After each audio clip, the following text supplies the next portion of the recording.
Welcome and good evening to this meeting of the Zoning Board of Adjustment in the Township of Union, which is being held pursuant to the Open Public Meeting Law C-231, Laws of New Jersey, dated 1975. Notice of this meeting was advertised in the local source as well as the Star Ledger, the newspapers of record, and notice has been posted on the bulletin board in the municipal building adjacent to the municipal clerk's office. Roll call, Mr. Manguso. Mr. DiGiovanni is absent. Mr. Wiley. Here. Ms. Alexander. Here. Ms. Martins is absent. Mr. Bentavega. Here. Ms. Scott. Here. Mr. McNeil. Here. And Mr. Champy. Here. There being a quorum present, this meeting is now declared open. At this time, I'll entertain a motion for the approval of the minutes from the last meeting. Mr. Chairman, I move that the meeting minutes of October 19th, 2022 be approved as written and dispensed within their reading. Second. All in favor? Aye. So moved. Mr. Manguso, are there any communications? Mr. Chairman, there are no communications. Okay, hearing none. Mr. Hale, would you like to begin? Sure. Our first order of business is calendar number 3406, Nita Assad, LLC, located at 1545 Morris Avenue, Block 1612, Lot 14. It's the addition of vehicle service building. Yes. Good evening, Mr. Chairman and board members.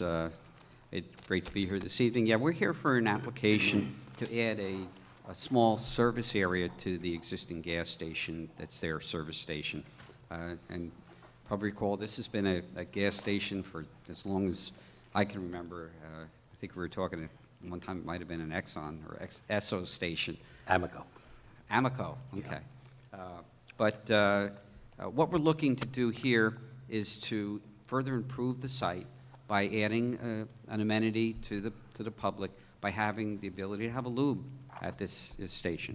It's a fairly large lot, and we feel that this small service building fits in nicely on this lot. It can accommodate, and you'll hear testimony from our professionals that certainly can accommodate both the gas station and service station use and the small lube center.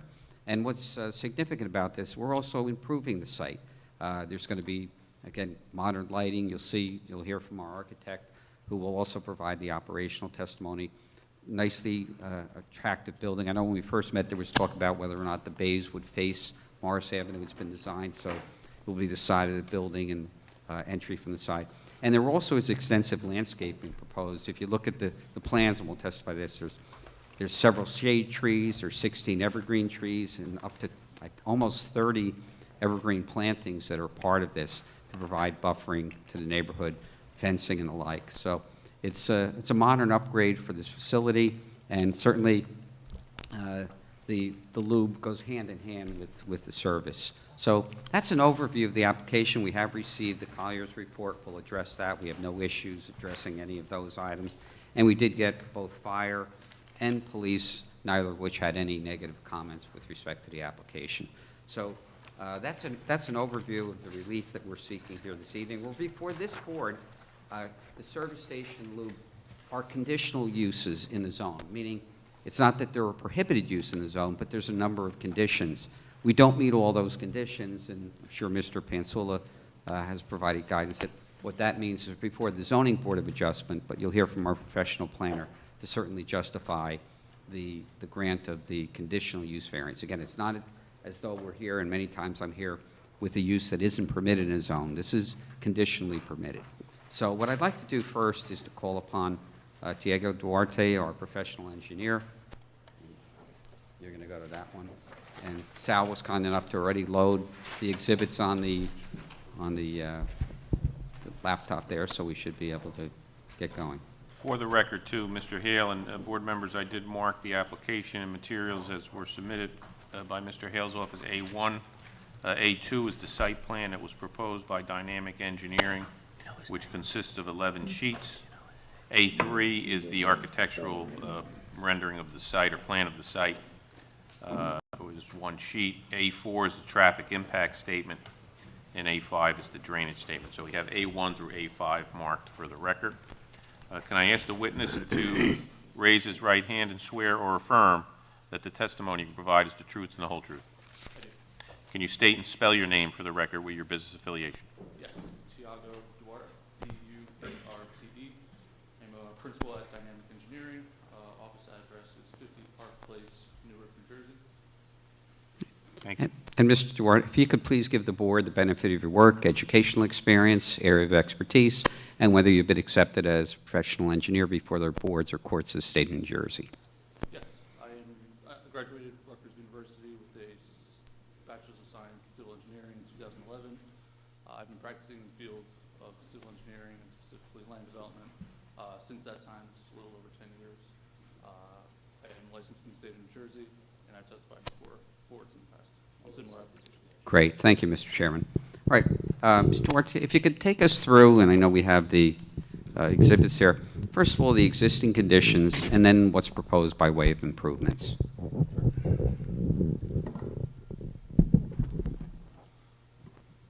And if there are any exhibits that were not part of, let me just check, yours was A2, we can identify and then have them marked. Sure, just to orient the board, I'm pulling So up. is that part of your submission? This is part of the submission package, Okay, yes. good. This is sheet 2, the aerial map, and just to orient the board again to the location. As mentioned, it's block 1612, lot 14, 1545 Morris Avenue, located at the northwest corner of the intersection with Morris Avenue and Cranbrook Drive. As you heard, the site's currently developed with a BP gas station. The improvements include paving circulation areas. There are 5 fuel dispensing pumps on site, and there's a canopy above those pumps. The site's accessed from Morris Avenue via 3 curb cuts, and there is 1 curb cut on Cranbrook Drive. And just for reference, all of those improvements are to remain unchanged under the proposed conditions. So just to, pulling up now the site plan rendering to take the board through what's being.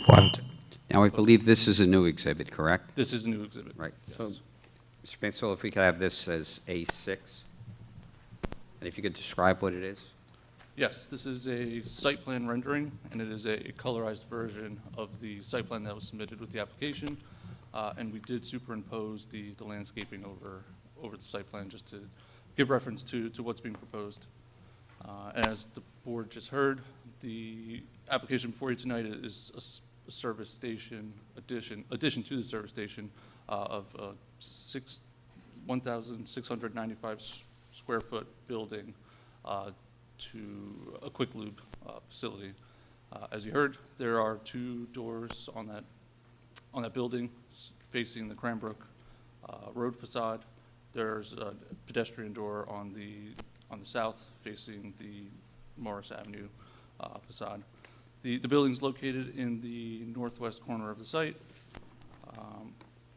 As far as the bulk standards are concerned, the building's located in a compliant with the front yard, compliant with the side yard, and compliant with the rear yard.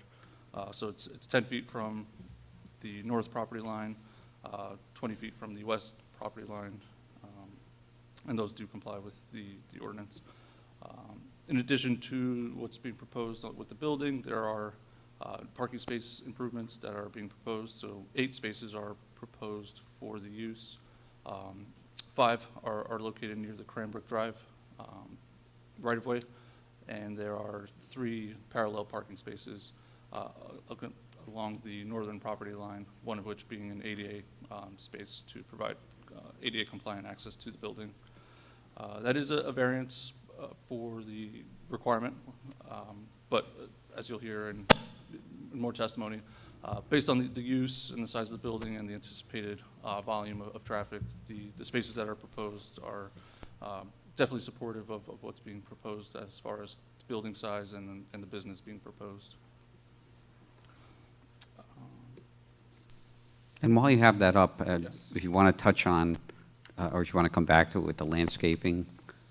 Yeah, absolutely. So as far as landscaping and actually screening in general, we are providing a 6-foot fence along the northern property line, so between the existing station and the residential to the north. So it's a 6-foot fence along the entire property line. And then to further bolster that screening, we're providing 18 evergreen shrubs, 2 shade trees, and 29 ornamental shrubs. And that's, the bulk of the plantings will be between the use and the properties to the north, but there's also enhancement landscaping along the right-of-way on Cranbrook and in front of the building.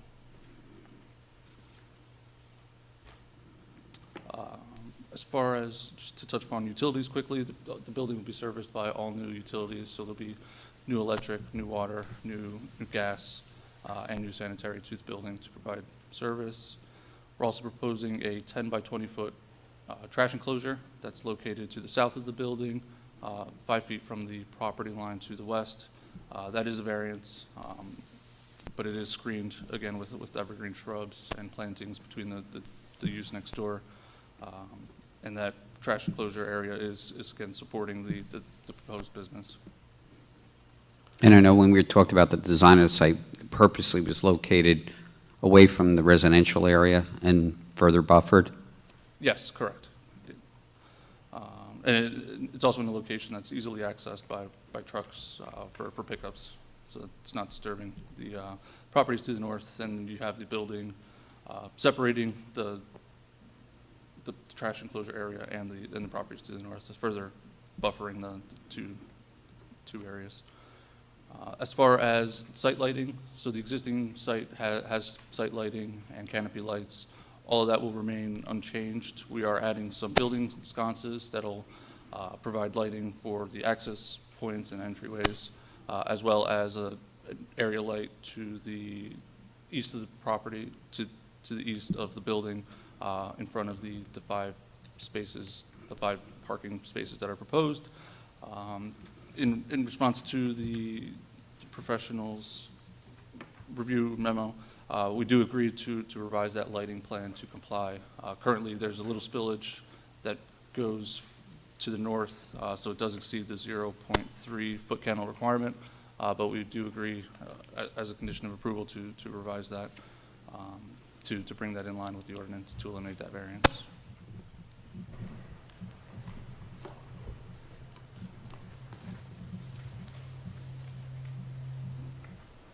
And just to quickly touch upon signage, so the existing site has signs on the canopy, and there's an ID sign at the corner. All of that's going to remain unchanged. The only signage that is proposed is associated with the building.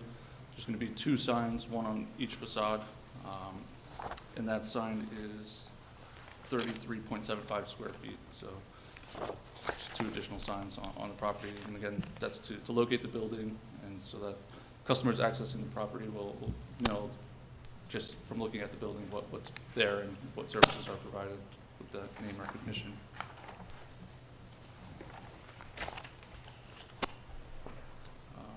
Just to touch upon stormwater, so the current property is fully developed.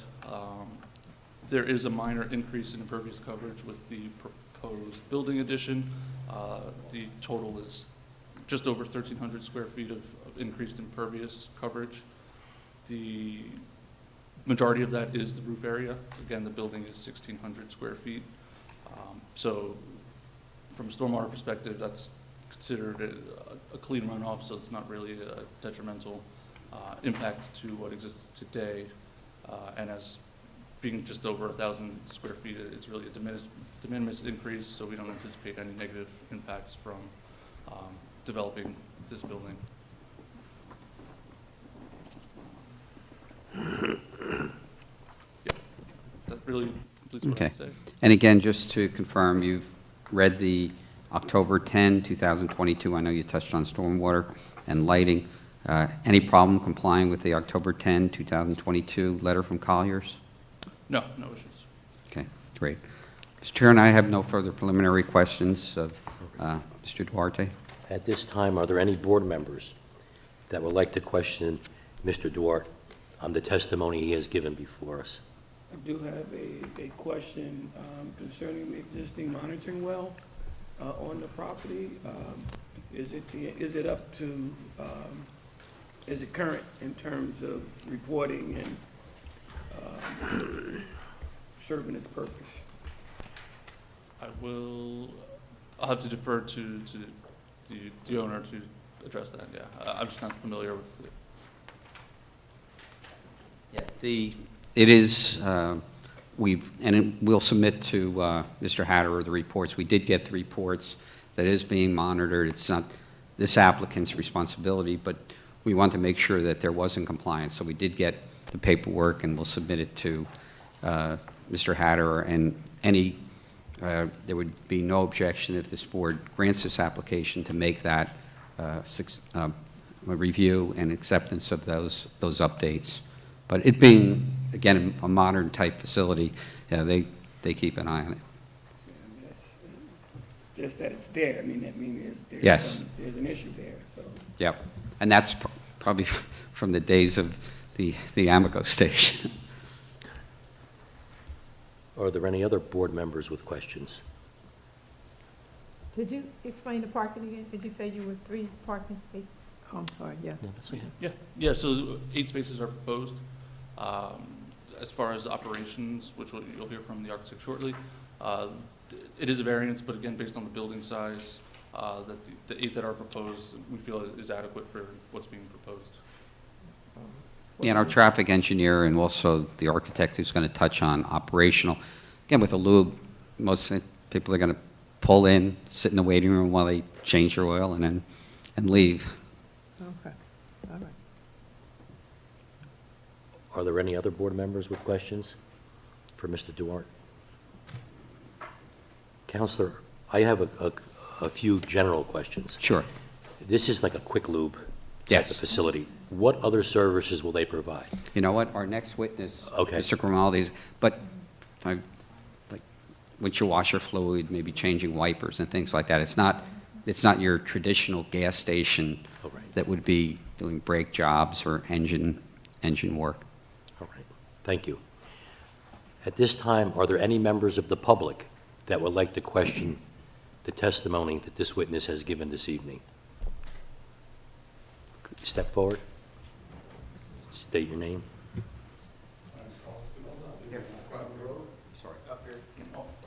No problem. Name and address, too, if you could. Carlos Espinosa, 1011 Cranbrook Road. Just slower for the record. Can you spell your last name? I'm sorry. Espinosa. First name is Carlos. Thank you. And my question is, I understand that there's going to be a wall on the north part, but my understanding was going to be, is it a wall or is it a fence? It's a board-on-board fence, 6 feet high. 6 feet high, because normally that, we've been actually begging for the last 5 years for the gas station to change that, because it's, we held out mice in that area. So we were wondering that, my understanding was it was going to be a wall at one point, and it was going to be 8 foot high, the same wall that is actually on Salem, where Walgreens used to be. Actually, the people that are supposed to be here, they're not here today. For some reason, they couldn't make it, and I'm representing probably 3 families. So I understand is that there was going to be a wall instead of a fence. And the other question that I just got, that I just noticed is that the parking lot, is that going to be a truck parking lot? Because a lot of people actually were complaining about the trucks being parked in that area, especially on top of the corner of Cranbrook and Morris.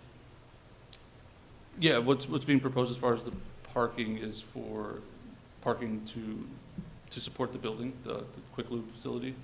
So it would be either employee parking or somebody's dropping off their car, or as dropped off their car and now the car's ready for pickup. That's the intended. It'd be a quick turnaround. It's not intended for long-term storage. The neighborhood concern is actually the trucks are if you see that tree right in the corner of Cranbrook Road, they park big, 18-wheeler, not an 18-wheeler, but actually the front part of an 18-wheeler for a long time. And we complained about that. And I'm right in the corner of that parking space that they're trying to build.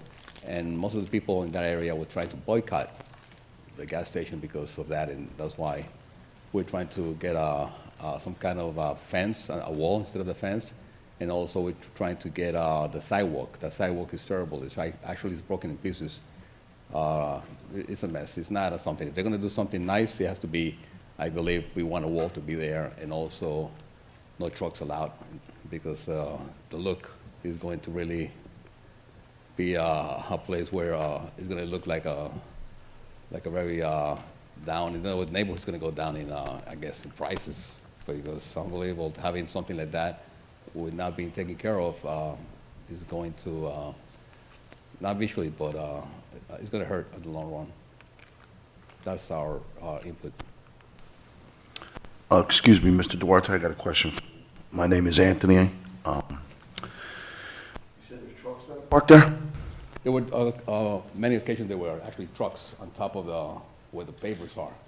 There is white pavers right on top of that tree that you see right in the corner. Yep. And we complained about that, and I approached the owner, and I told him about it many times. That's when I found out they were going to put a wall instead of a fence.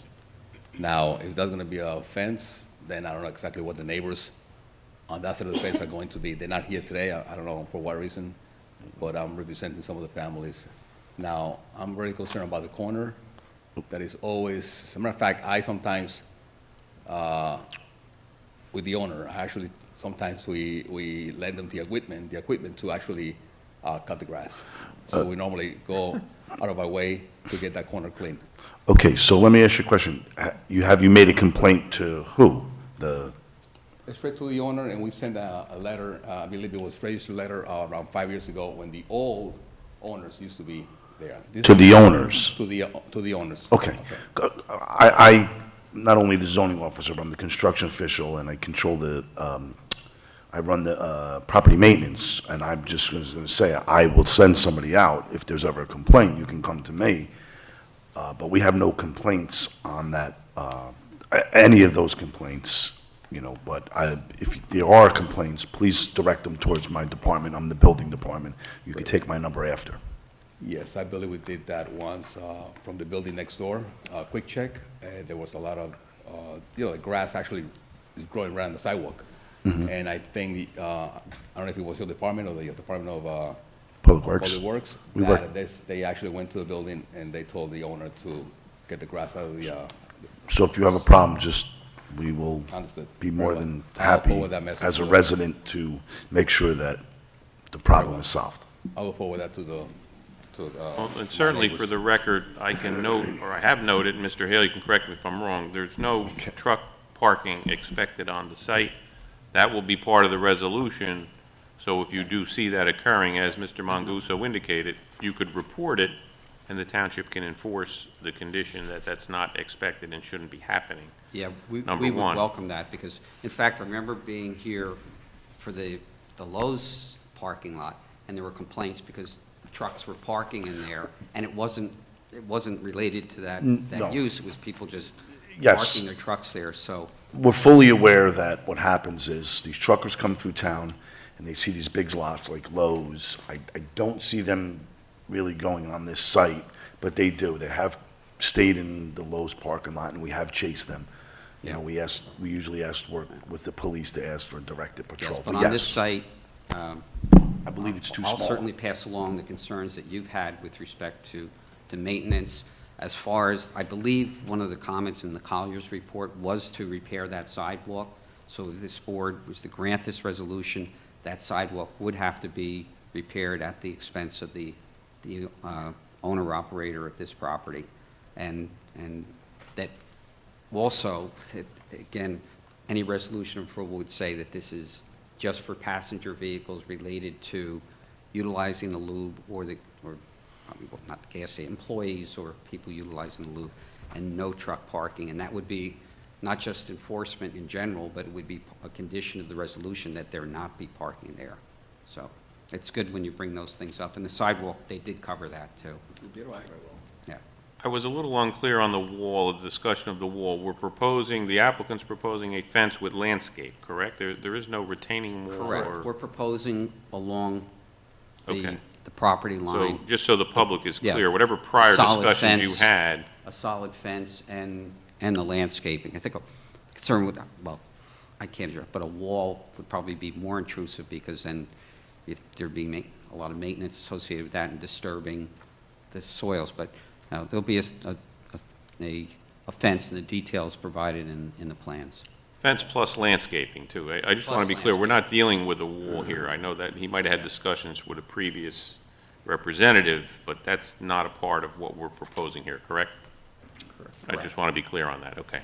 And just to add, as far as the height, it's 6 feet, height is proposed, I think you had mentioned 8 feet, and then that just, for the record, wouldn't be permitted under ordinance, so we would require a variance for that, so that's why we're sticking to the 6-foot height.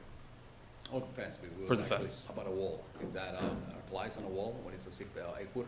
Because that was Yeah, our I would- understanding. I presume the wall would be limited same as thing? far as the height as well. Although I don't think a wall would be permitted there. No, they would need a variance for a wall.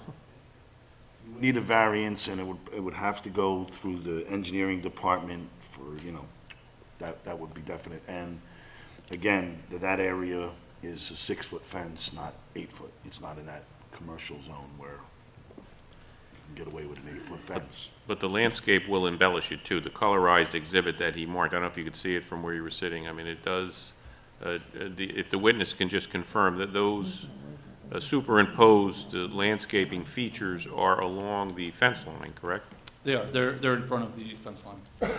And they also extend towards, on the Cranbrook? border of Cranbrook. Okay, that's why the next question is coming, yeah. Yeah, you can see it actually if you look to the exhibit there. How high are those landscaping trees? I think they got a, Yeah, we're trying to actually enclose the gas station itself, although, we're trying to keep everything clean, all the landscaping, and, when everybody goes by, we family members or whatever, they always complain about that corner. That's an issue for us, for everybody, that is a lot. well, that's why what's being proposed, that shade tree and all landscaping, and as further condition of approval, and the boards have done this before, that it actually incorporate a landscape maintenance plan, so that the landscape must be maintained, and if it's not maintained, that's another enforcement that the building and code enforcement can enforce. Like I said before, we try to keep everything cleaned up, I help them out, and they actually are very good people. But again, if it's not kept clean, it's an issue for us. So we need that facility to be nice and clear in the clean cut. We really thought there was gonna be something like the one in Salem, Ave and Morris, which is the Walgreens used to be, Walgreens. They have a wall there, but we had the idea that it was gonna be like that. Everybody had the idea that it was gonna be like that. Well, the reason why there's a wall there is I believe that the property, it went up, the street actually comes down, that's why there had to be a wall there. This is more flat. But we'll make sure it's maintained and everything else, so you don't have to worry about that. Thank you. Thank you. I do have a follow-up based on what was stated. And looking at the plan, the fence is only on the north side of the property. Is it going to turn, on, and be on the, I guess that would be the west side of Cranberry, down to the driveway? Oh, as far as between the street and the parking area? Right, between the parking area and the walkway? No, we're just proposing screening, because we don't want to block the right of way. I thought I'd heard that it was coming down. It was turning No, down. but on the opposite property line, there is a 4-foot fence there. Okay. We thought that in the design team, that having landscaping there would be more attractive, both to the neighbors along Cranbrook and the site itself. Mr. Chairman, I just want to make clear for the board members, when we're speaking, each individual member has the microphone that you actually have to illuminate the button to, because Sal was having some difficulty picking up some of the questions, just for the record. Duly noted. Are there any other members of the public that would like to come forward and question the testimony of Mr. Dwar?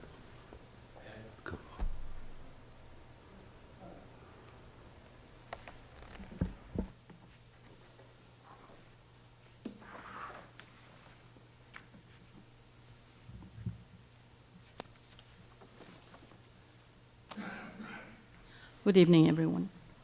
My name is Elizabeth Navarro. My last name is spelled as N as in Nancy, A, V as in Victor, A-R-R-O. I own the house immediately behind the gas station we're talking about tonight. And I could say before the previous owner before Ms. Assad, they robbed the gasoline station one time. And I don't know, Mr. Duarte, if you've seen the fence right now that's in there. They jumped that fence and they went straight to my backyard. Thankfully, nothing happened to us because it happened to 3 o'clock in the morning.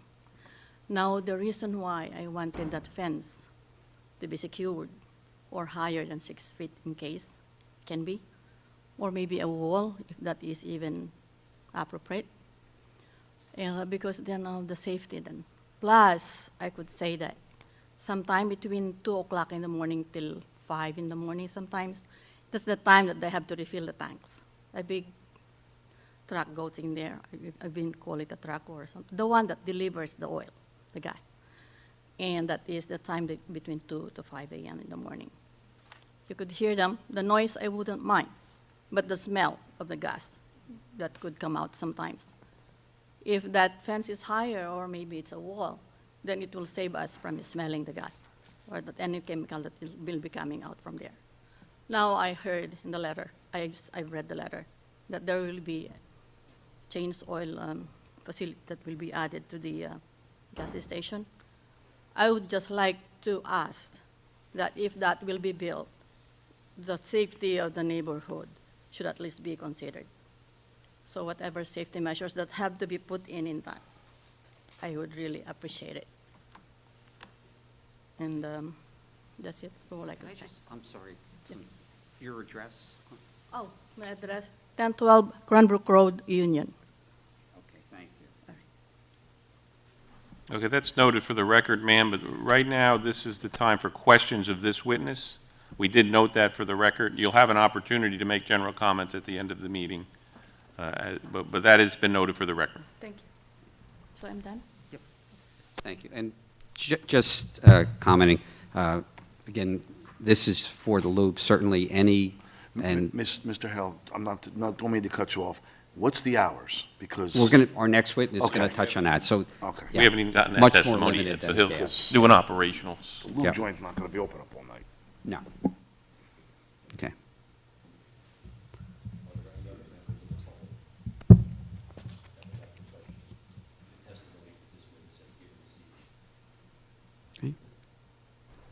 Hearing none, Mr. Okay, Hale? yes, the I'd next like witness. to now call upon, thank you, Mr. Duarte, Robert Grimaldi, who is our architect, and he also has great experience in the design and overseeing construction of these facilities and can also provide operational testimony.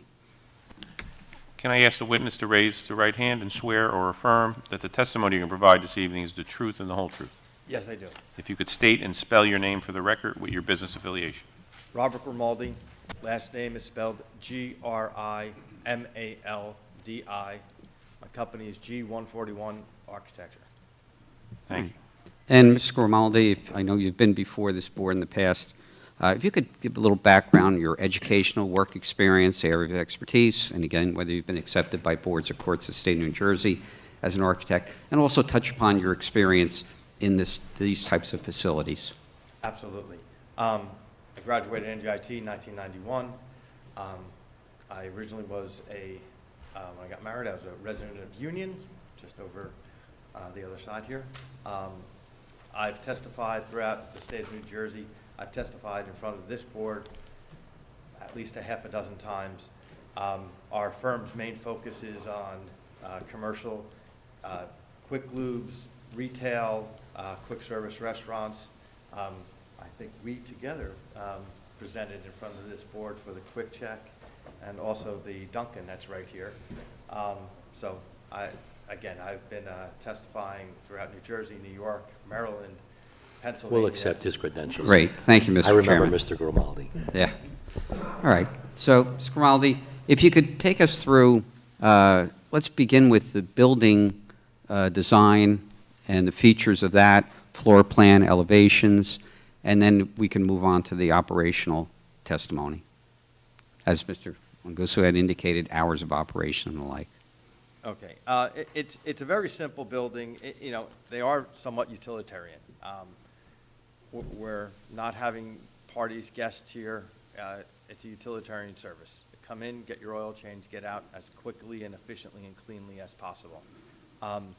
This building is very much like many others that we've done over the years. The only difference with this building is it's not a drive-through building. It's pull in, get your work done, and pull out. There's a small waiting area. The small waiting area in the front, you come in, fill out your paperwork, pay your fee, get your car serviced, and there'll be some seats in the front waiting area that you could sit and wait for your car. A public restroom, and again, 2 bays. The bays are deep. They're 33 feet deep. That's much longer than what's needed for a vehicle. Even a big SUV, big truck, you're still going to have plenty of room in there. That room there is mainly to keeping all the components and uses within the building inside. We want to be good neighbors. We want to contain ourselves inside the building. So everything is in the interior of the bay. There's a small secured storage area in the back behind the bathrooms for, you know, more paperwork, computer stuff, more expensive items. But, you know, the bulk oil, both the new bulk oil and a reserve bulk oil will all be in the bay. That said, in reference to safety, the building's all block. It's, you know, concrete split-face block. There's going to be very little maintenance needed for it. We have 2 colors called out. They'll be in the lighter natural tones, white, grays, tans. But again, it won't be painted unless there's some incredible lack of block again, but I think we're past those days with the COVID. It won't be painted. There'll be natural block. It could be power washed. The building could be cleaned and maintained very simply. The gentleman doesn't want to be in a maintenance position. He wants to have a nice, clean building that he could take care of very easily and maintain very easily, so that he's not taking time to sit there and repaint a building or anything, just clean it and go. Again, it's a very simple, straightforward building. 2 bay doors, 1 pedestrian door on the front, and this is all facing the side street. Facing Morris is the side of it with some high clear story windows, and again, 1 technically emergency egress door, and also could be used as a delivery door. The thing that's not illustrated on that side elevation are the evergreens that are shown from the landscaping plan, which basically will be, you know, growing right up through those clear story windows in no time. Again, we have a branding sign facing Morris Avenue and 1 facing the inner portion of the lot, which is facing Cranbrook also. It's just under 1,700 square feet, and from the standpoint of the building, it is pretty much self-contained. It shouldn't be detrimental from the standpoint of smell or noise. This work is going to get done inside. The work doesn't get done out in the parking lot. It's not going to be a safe issue from an employee standpoint or a customer standpoint, so everything's going to get done inside. Moving more towards the when is it going to happen and what's going to happen in the building. The hours for this location are right now slated going to be 8 a.m. to 6 p.m. on Monday through Friday, Saturday 8 a.m. to 5 p.m., and Sunday 10 to 4. What are the services that are rendered? Oil change, checking your engine light on, just seeing what it is, not repairing it. So engine diagnostic, topping off your fluids, your power steering, your brake fluid, windshield wiper fluid, possibly changing your windshield wipers, and flushing out your radiator. No brake jobs, no equipment changing, just the disposables that go on within your car. Quick and easy. Most of the time, the oil changes, as corporate suggests, the oil changes take 8 minutes. It takes you a few minutes to fill out the paperwork, a few minutes to pay once the internet goes. So half the time that you're in there, you're doing paperwork, and half the time your car's getting done. So you're probably in there more, still under the 15-minute mark. But again, corporate likes to tell us that the advertised time is 8 minutes to change your oil. The other services may add a few minutes onto that, but again, this is not a service station. It's just a quick lube and minor repairs going on here. The facility altogether, you know, their whole staff will probably be in the order of 6 people. Per shift, your per maximum shift is probably going to be in the nature of 3. When are the peak hours in the time? Peak, first thing in the morning, 8 o'clock. When people, you know, they want to get up, get their oil set up and changed, and get on their way. And then again, 4 o'clock in the afternoon. So you're going to hopefully get out of work early, get your oil change done, and get your tasks done and move along. As far as how are we going to service the building? We're not the gas station. We don't have a tractor trailer. We're not pumping anything. We're serviced by a van. At worst case, sometimes, depending on the distributor, a small box truck, 12, 14 feet, but we're mainly serviced by a van that could fit in any of the normal parking spots that were delineated in the other plan. A van, a ramp, a hand truck, and that's it. We're taking the good stuff out. We're bringing the good stuff in, taking the bad stuff out, and that's as simple as it can get. Again, the driver, any of the parking spots that are available that's bringing the stuff, he could park into there. If a bay is open, and again, the operations has some ability to suggest when these people can come. So if he knows a slower time, if the van could pull into one of the bays, they'll do all the exchange right in the bay, and nobody will even know it. If you want to know how the functionality, you're not driving into the building. The mechanic's driving into the building. You're pulling up, or when you're told to pull up, you pull your car up to the bay, and or the mechanic will go pick it up out of the spot and bring it into the bay. Insurance-wise, they're not going to let the public drive into their building. They don't want any damage to both their car or their people. Again, the disposal of the oil is in designated drums, and again, it's their people that are coming in and out to get the oil. They're contracted to do this. So it's safe and secure.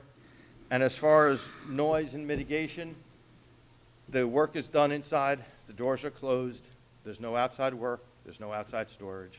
There should be very minimal disruption from today's operation.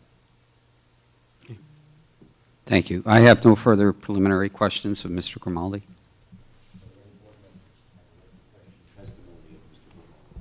Yes, Mr. Chairman. Going back to the disposal of the waste oil. Yes. Is there going to be a holding tank inside with a hookup outside, or are you doing 55-gallon drums? At the moment, the thing we can testify to is the 55-gallon drums. And they'll be on the side of the building, outside? Inside. Inside? All stored inside. Nothing outside? Nothing outside. Okay. Now, I know what you're talking about, the systems that go right through the wall. Correct. Yeah. That may, but again, that's a sealed connection point. Actually, a lot of our restaurants that I said we do, we have that for their frying oils. But there's pluses and minuses with that. People actually steal that. So, but right now, 55-gallon drums inside. You got it. Thank you. Are there any other board members with questions? Just one question. You said that the cars are pulling, the person who owns the car does not drive the car in. So the mechanic drives the car in. Is it in and then he backs it out? Yes, he pulls it in and out. Oh, okay. Yeah, we're not driving in we're not No, driving. but it doesn't go straight through? No. Yeah, so you do We're have to going back- in and backing out. Okay, thank you. Yep. And the customer's not doing that. And the customer, okay. Are there any other board members with questions for Mr. Grimaldi? Mr. Chairman, it's Rob Pansul, the Board Attorney. If I could just, Steve, Counsel, because we do have public here tonight, and hopefully with an eye towards streamlining this a little bit, I've noted that there is no outside work that will be part of any deliberations that the board uses, so that'll be part of a resolution. As well as I want to be clear to the public, to the extent there's any change in what you're proposing by way of operation, that would require a return to this board on notice to the public. For example, if they decide they're going to start doing tires or mechanical work, they would have to come back to this board and they would have to notify you, the neighborhood, that that's happening. And just so I'm clear, Mr. Hill, that is the testimony, right? The limited fluids and lube oil change operationally handled by the employees of the applicant. Therefore, no queuing concerns. It's not like you pull in and wait to get your car done. You pull in and park, and presumably if the 8 spaces are occupied, someone probably will come back at a later time. They're not going to wait. It's not like a Chick-fil-A or some queuing drive-through situation, and I know that's always a big deal for the neighborhood to make sure we're clear on that. We're not expecting that here. And again, we have 2 bays. Right. If we're doing it on average, normal circumstances, you're looking at a top of 4 cars per bay. Okay. You're looking at a top of 8 cars per hour. And personally speaking, I live in Kenilworth now. I use the oil change areas around here. If it's that long, if it's over that, I'm going somewhere else. Right. So certainly, I'm doing it next week. and I know we have a planner and other witnesses, but certainly for operationally, because you offered operational testimony, the parking spaces as proposed, because that is one of the variances, is more than sufficient to satisfy the work that you're expecting to be done. Absolutely. Absolutely. And the gas is totally separate. Yes, the gas is totally separate. And again, national numbers coming from Corp. If you have a very successful operation, if you on average do 12 cars a day, and that's a successful operation. So, that's 84 a week. Through the hours of operation, that's not a big backup. Well, I just want to be clear, too. Your hours in testimony are for the quick lube, the Castrol, or whatever the... Yes, nothing to do with the gas station. The gas station hours, just so the record's clear, are different, I presume. I mean, their hours or whatever they are. We're not impacting them. You're not impacting, that's not proposed to change in any way? Nothing whatsoever. Okay. Mr. Hale, no disagreement with anything No, I've summarized, we're correct? totally in agreement with Okay, that. thank you. And just to the point that was made earlier, if the board deems that you want to add no overnight parking sign, no truck parking sign, the owner has no objection to this. Yeah, I've noted that. I've noted the follow-up with the engineering on drainage, so the public's clear. Our township's professionals have a lot of say in how this site will be developed, if it is developed ultimately consistent with this application tonight, if the board approves. Lighting, signage, drainage, maintenance, as we've heard tonight, Mr. Manguso, through his office, has the ability to make sure there's upkeep, perhaps better than you've experienced in the past. That's certainly the hope of the town. That's why they're here tonight. I think it's the applicant's hope as well. That's the way places ultimately will try to succeed. But I did note the no truck parking and some of those other particulars for the record. Just as an ancillary item, we do actually have some storage area in this building, whereas the gas station has the kiosk. There's no storage area whatsoever. So That's the gas station really can't keep a lawnmower on site. Well, Well- just so we're clear as well, Mr. Bentavenga had a good question because he's familiar with storage capabilities, and you were as well, outside. In my opinion, if you propose that in the future, you didn't rule it out, I would suggest that requires a return to the board as well, because this record is going to be detailed to have no such outside storage or operations at all, correct? And no, and my statement about the connection point was not that there would be an outside storage, that there's devices that you can put inside, but there's an outside pipe connection. So the truck can pull up, open it up, not unlike a sprinkler connection for, a fire sprinkler. Come up, connect this hose, and it pulls the old oil out and pumps the new oil in. But again, that's inside the building. The only thing you have is 2 caps on the building. Fine, yeah, I'm just clear for the public's benefit as much as anything, and Yes. mine, because I have to draft the details from this. There is no outside No storage. outside storage, So to be clear. that certainly is a positive piece of testimony, in my opinion. Are there any other board members that would like to question Mr. Grimaldi? Hearing none, are there any members of the public that would like to question the testimony Mr. Grimaldi has given? Hearing none, your next witness? Yes, I now, thank you, Mr. Grimaldi. I'd Thank like you. to call upon our traffic engineer, Corey Chase.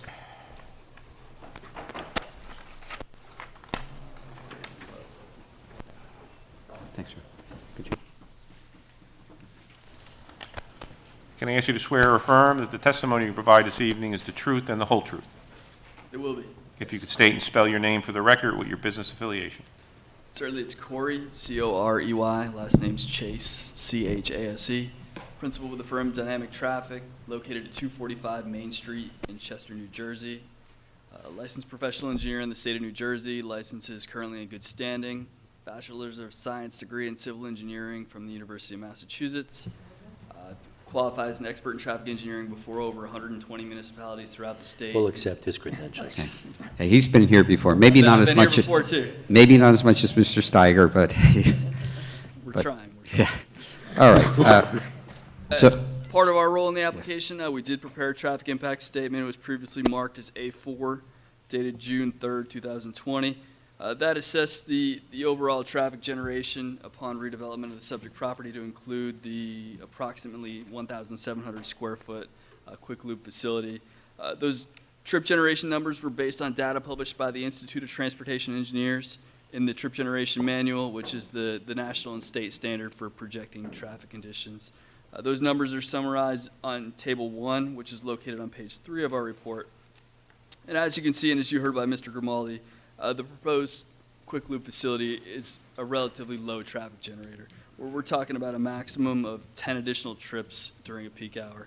So that's approximately one trip every 6 minutes during the course of those peak hours. And the Institute of Transportation Engineers and the New Jersey Department of Transportation have set a threshold of 100 additional trips during a peak hour as being a significant increase in traffic. So we're approximately 10% of that threshold. As you heard previously, we do have 3 existing access points along Morris Avenue and 1 existing access point along Cranbrook Road. Those access points are proposed to be maintained in the redeveloped condition.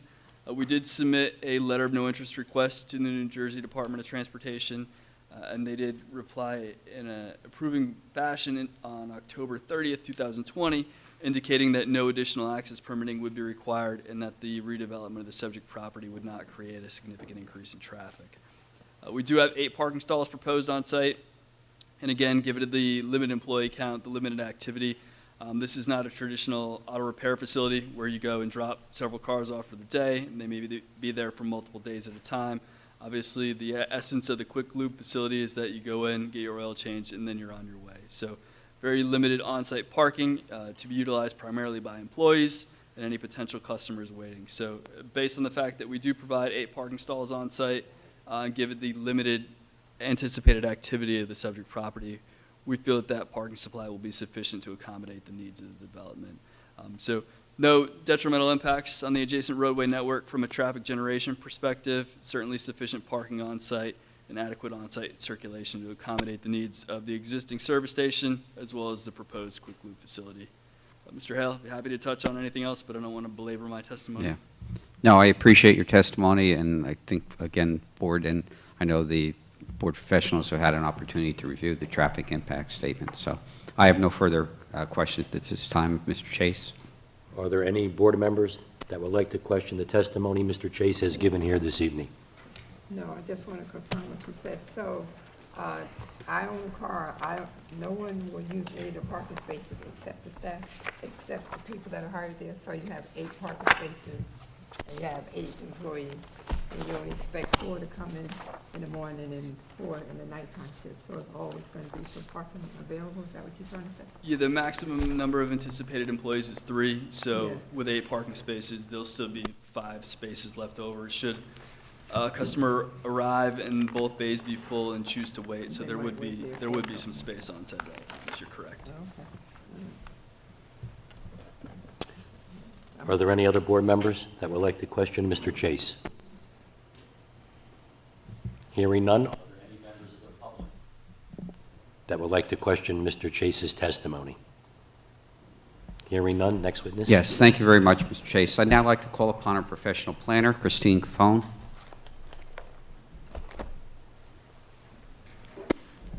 Can I ask you to swear or affirm that the testimony you provide this evening is the truth and the whole truth? Yes, If you could state and spell your name for the record with your business affiliation. certainly. It's Christine Nazzaro, Nazzaro, Cafone, CO, F as in Frank, ONE. Business address is 125 Half Mile Road, Suite 200, Red Bank, New Jersey, 07701. I am the principal and owner of that firm. I'm testifying this evening as a licensed professional planner, which I've been testifying as for 27 years in the state of New Jersey, where I've been qualified before well over 400 planning and zoning boards. My licenses are current and valid, and I teach planning and zoning courses for the Rutgers Center for Government We'll Services. accept Ms. Cafone's. Thank you very much, Mr. Chairman. Thank you. Right, Ms. Cafone, as I indicated in my opening statement, we're here before this board as a conditional use variance in the zone. If you could please touch upon the proofs for the board to grant this application. Of course. So with a conditional use variance, it's called a D3.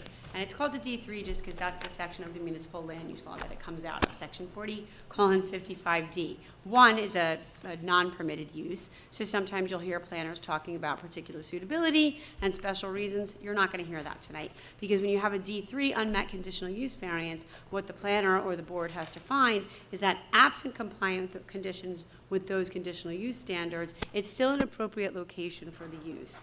And I would submit to the board that there are a number of them that we don't comply with, but it's my opinion that we can certainly still find that this is an appropriate location. So the conditional uses that we don't comply with are that the walls of a building or structure shall be set back at least 25 feet from every property line and 40 feet from the street line. So we don't comply on that northern property line, we're 10 feet off, but as you heard the testimony from our earlier witnesses, we are substantially improving the quality of the buffer in that area, as well as installing a new fence. If you had an opportunity to go out there and take a look at it, you'll see that the existing fence has a lot of slats missing from it. It's not in the greatest shape. So we're improving that, so while still not conditioned. The next condition is that the nearest property line of a lot or parcel of land shall be, the next condition that we don't comply with, shall be at least 25 feet from every property, shall be at least 300 feet from any boundary line of a property on which is located a public building, a church or place of worship, or a park or playground. There's an existing house of worship across the street, and there's an existing service station on the property, so I think that that certainly is really more of an existing condition. The next criteria is that the nearest boundary line of the parcel, so to be used, shall be at least 1,500 feet from another repair garage or service station. So to the extent that you're considering this two uses, we could never comply with that since there's a service station on the property today, so I believe that that's why that was flagged. Next conditional use that was flagged was criteria G. I actually think we meet this one. This one reads that gasoline pumps and other apparatus shall be so located as to permit safe and convenient traffic circulation, and that every gasoline or oil tank, pump, or other device, appliance, or apparatus shall be located at least 25 feet from a street right-of-way and at least 50 feet from a residential zone boundary and at least 25 feet from any property line. So the existing service station would certainly comply with that. If you consider the new building part of that service station, we're not the 50 feet from a residential boundary. So I think we comply with the first part. The new building will definitely be within 10 feet of a residential zone boundary. So if you're going to interpret that we need that variance, but it's not part of the service station apparatus. The next one is that associated convenience retail may not exceed, this is criteria H, or category H. Associated convenience retail may not exceed 4,000 square feet of gross floor area or 2,500 square feet in the in the NC zones. We don't really have an associated convenience retail, so I would say that that's more not applicable than that we don't comply with it because this is not a convenience store. And then the last one is that no part of any automobile service station operation or paved area shall be conducted within 25 feet of a residential zone boundary. And then the ordinance specifically calls for a 6-foot-high unpierced fence shall be along the residential boundary. So the fence that is there today, I would not consider to be an unpierced fence. I would consider it to be pierced, certainly because it's missing slats in many locations. So I think, while we were certainly within proximity to the zone boundary, we're coming up with a better plan there, and we're actually meeting the intent of the ordinance, which is to have an unpierced boundary. So those are the ones that we don't comply with. So what the board has to reconcile and the board has to balance is, absent compliance with those, is this still an appropriate location for this use? And when you look at what the stated purpose of the NC zone is, and this site was recently put in the NC zone, and conditionally, this use was left in as a conditional use. The stated purpose of that NC zone is to permit a mix of retail service and residential uses along the neighborhood corridors of Union Township. Although proximate to residential neighborhoods, these businesses serve clientele from throughout the community, but not regionally. And I think that this is a perfect use for that, right? We all like to try to go get our oil changes or our little vehicle maintenance done locally. Moreover, that ordinance section goes on to read, the multiple uses and tenants shall be permitted to occupy a single site or single building. So the neighborhood, the NC zone clearly intended for these smaller scale uses to pop up in areas it recognizes that they're proximate to residential zones, and it certainly allows for multiple uses to be on the same site. So I think the board can certainly conclude that we have a lot of betterments going on this application. That becomes particularly important because when you last re-examined your 2021 master plan, there was a goal in there that specifically talked about supporting desirable non-residential development. So I think when you come to look at all of these things, the board can certainly conclude that this application certainly advances multiple purposes of the land use law. Criteria G is satisfied, which talks about providing sufficient spaces in appropriate locations. Criteria M talks about an efficient use of the land. And I think when you look at the negative criteria, right, the negative criteria does not require you to hold us or any other applicant to a standard that there be no detriment, just that the benefits of the grant of the variance outweigh any detriment, and that there's no substantial negative impact on the zone plan. That is the test that we come to as planners, whether it's me testifying or you as board members sitting as planners evaluating the application. That's what we're doing here. So I think the negative criteria, when you look at that stated purpose of the NC zone and you look at those goals in the master plan, I'm very comfortable from a planning point of view, together with the betterments and the testimony that was offered, right? The introduction of the fencing and the landscaping, as well as the specifics of this use. This is not a use that's going to be open particularly late at night or early in the morning, or having tires stored outside, or any outdoor storage for that matter. And as your professional indicated to you, the board, the applicant is bound by the testimony that was offered to. So if there's another type of use, if this business is not successful here, and somebody decides they think they could be more successful changing tires, and they want to do that, 12 hours a day, 14, 15 hours a day beyond what we've testified to, they would have to come back to this board. So there is a comfort level to the neighbors that are here tonight who live here and the board members who are considering this, that this applicant is bound to by the testimony. I'm certain we'll see these things in the resolution of approval should the board move that way. So I think the board can be very comfortable with the negative criteria. And as far as the variances for the signs, the one thing I would touch on is, I know we are asking for relief. There's no real specific provision made for the signage, but Section 170-2204, which governs signs in the business district, does indicate that wall signs are permitted on each commercial building wall that faces a street or parking area. So I think that really the intent of the ordinance is to have facade signage that's visible, and this is a site that has direct frontage on two roads, one being a major state arterial. So I think that the way our signage is placed is it's consistent with what your ordinance envisions for commercial buildings, and particularly commercial buildings that have multiple street frontages.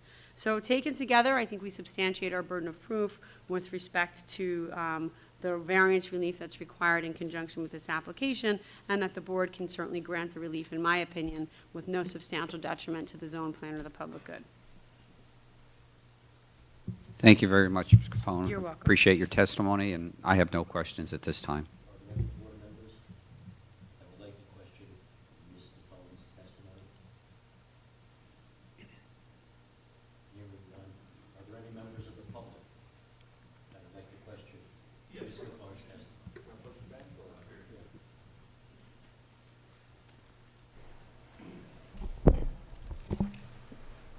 Just your name again for the record? Carlos Espinosa, Espinosa, 1011 Cranbrook Road in Union. My question is, can you give me an idea, or give us an example of a pierced and unpierced fence? Understanding that right now we have an unpierced, but putting those slots in between the chicken fence, for me, is still unpierced. So I was wondering if if they're going to be some kind of fencing, it has to be solid. Yes, especially I for would the- agree with you, Mr. Espinoza. An unpierced fence, in my opinion, as a planner, means a solid fence. So I believe that when the author of that section of the zoning ordinance wrote that they wanted an unpierced fence, what they wanted was a solid fence, because it creates a better screen. Obviously, you have two uses. You're never going to completely obliterate the view of something, with a 6-foot-high fence, but you're certainly going to filter it and screen it a lot better with an unpierced or solid fence. And I think the applicant was willing to accept a 6-foot-high solid fence as a condition of approval. Yes, especially because of the smell and the noise. Now, one of the things that I did not bring up before was the noise during the time. Would it be possible, and that's something that it was written on the last complaint that we had a few years back, is can they actually tell the customer to shut the radio off while they're pumping gas? I mean, we hear music, loud music at 5 o'clock in the morning, 3 o'clock in the morning, because it's a 24-hour station. So that's something that is killing us all. So that's another question for... Yeah, I can address. The gas station is not part of this application. This is just for the lube, which we testified to the limited hours of that. Correct. But I don't think that we would have any problem in having signage to enforce that people be quiet and the like. Okay. Well, My client. Well, Mr. Hale, that would also be a police issue if there's blasting music at 2, 3 o'clock in the morning. I mean, we can talk to the owner of the property and just, Yeah. whoever's attending gas that night, just make sure that, hey, listen, they come in with the radios blasting. Yeah, Ask and them. again, that's probably not an issue dealing with the lube, but we have no problem, because they're on one site, to address that concern. Thank you. Thank you. Are there any other members of the public that would like to come forward and question Ms. Cofone? Are there any members of the public that would like to come forward with any comments or concerns?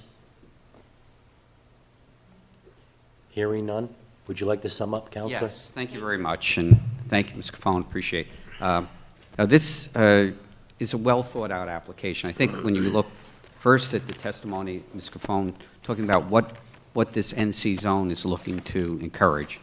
Small, localized business that's going to serve the public in that area, not regional. You have a gas station that's there already. You're now introducing the lube, which again will provide service to the area. You look at the present condition, and we're now introducing, even though we're adding a building, attractively designed building, and I said we faced it so that the work is being done where they pull in and it's attractive. There's landscaping on the side of the building that faces Morris Avenue. There's extensive landscaping along the residential buffer. It extends along Cranbrook Road. We've agreed that all the work will be done inside. We've also agreed to comply with all of the conditions of the Collier's letter, including the repair of the sidewalk, which I know one of the residents brought up as a concern, and the other issues with respect to signage and enforcement of no truck parking. It's a low-intensity use. It goes hand-in-hand with the gas station use that's there, and we've again agreed to the conditions that it's a very limited type use. It's a lube, fluids, and the like, not heavy auto repair, and if there was any such proposed, we'd have to come back to this board. So I think for all of those reasons that we would ask the board to look favorably upon this application and have a nice new building go in the Township of Union. So thank you for your time and consideration. Thank you, Mr. Hale. All right, at this time, I believe we can conference this. Mr. Benavanga, would you like to begin? Sure, thank you, Mr. Chairman. The property is definitely big enough to entertain this type of operation. I also think with the new fence and the landscaping, this will spruce the property up. My biggest concern is the neighbors, their complaints. I hope the owner will comply with these issues, because, as a neighbor, I wouldn't want to live, there was a lot of complaints, but I'm sure the owner will comply, and I'm going to vote yes tonight. Mr. McNeil. Thank you, Mr. Chairman. I would agree with the testimony that was offered this evening, that this property and this proposal is best use for the existing property, particularly because of the betterments. And I would agree that to be good neighbors, we need to listen to one another. So I hope that the owner has listened to his neighbors and will address their concerns. And I do intend to vote yes on this Thank you. application. Mr. Wiley. Yes, Mr. Chairman, I agree with my colleagues. First of all, I hope that the owner does take in consideration of these neighbors and their concerns. I think it is a good application. I don't see a problem with it. The site is appropriate for the use, and I think the positives do outweigh the negatives. And I can't really see any negative or any detrimental impact. So I'm going to vote yes. Ms. Scott. Good evening. Yes, Mr. Chairman.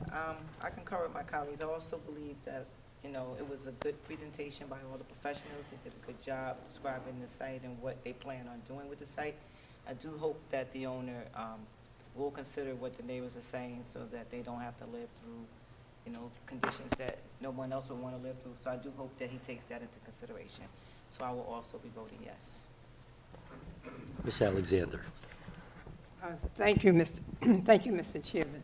I just want to say that Diego, Robert, and Corey had me pretty much convinced with their presentation, but I really, really got convinced when Christine and her 27 years of experience and how she explained to us that our master plan in our zones, we should support non-residential projects. I too agree that we have to listen to the neighbors, and it seems like you all are willing to do that. I think you all defended the application very good. It was an excellent application, and I too, like my colleagues, will be voting yes on this project. As for myself, based on the testimony placed before this board this evening, the applicant proved and justified both the positive and negative criteria for the proposed use of this property. Again, neighbors, if there is a problem, they can talk to the owner, and if no resolution is evident, they can talk to Mr. Manguso or the police department. But I will vote yes for this application, and it looks like a real nice building.